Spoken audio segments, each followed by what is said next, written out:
ದೀಪಾವಳಿ ನೋಡಿದ್ದೀರಾ? ಕಂಡಲ್ಲಿ ಹೋಗಿ ಕಂಡಲ್ಲಿ ಏನಂತ ಹೇಳ್ತಾರೆ, ಅಕ್ಕಿಯಲ್ಲಿ ಮಾಡುದು ನೀವು, ಅಕ್ಕಿಯಲ್ಲಿ ಮಾಡುದು. ಎಲ್ಲಿ ಮಾಡೋದು ಅಂತನಾ? ಹಾ, ಅಕ್ಕಿ ಬೆಳೆದು ಎಲ್ಲಿ? ಊರಲ್ಲಿ ಎಲ್ಲಿ? ಲ್ಯಾಂಡ್ ಅಲ್ವಾ? ಹೌದು. ಲ್ಯಾಂಡ್ ಅಲ್ಲಿ ನಾವು ಹೋಗಿ ದೇವರಿಗೆ ಪೂಜೆ ಮಾಡ್ತೀವಿ. ದೇವರಿಗೆ ಪೂಜೆ ಮಾಡಿದ ನಂತರ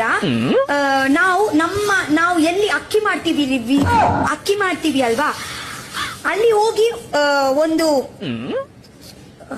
ಕೊಕೊನಟ್ ಇದೆ ಗೊತ್ತುಂಟಾ? Leaves coconut. ಹಾ, ಕೊಕೊನಟ್ ಇದೆ ಇರುತ್ತೆ ಗೊತ್ತುಂಟಾ? ಇದೆ ಫೈರ್ ಹಾಕಿ ನಾವು ಸ್ವಲ್ಪ ಲ್ಯಾಂಡ್ ಅಲ್ಲಿ ಬಜಿಲಿಡ್ತೀವಿ, ಸ್ವಲ್ಪ ತಿನ್ಲಿಕ್ಕೆ ಒಂದು ಬಜಿಲಿಡ್ತೀವಿ. ಎಂತ ಪ್ರಸಾದ ಇಡ್ತೀವಿ. ಮತ್ತೆ ಅದೇ ತೂ ಅಂದ್ರೆ ಫೈರ್ ಮತ್ತೆ ಈಗ ಮಾಡ್ತೀವಿ. ಅರ್ಥ ಆಯ್ತಾ?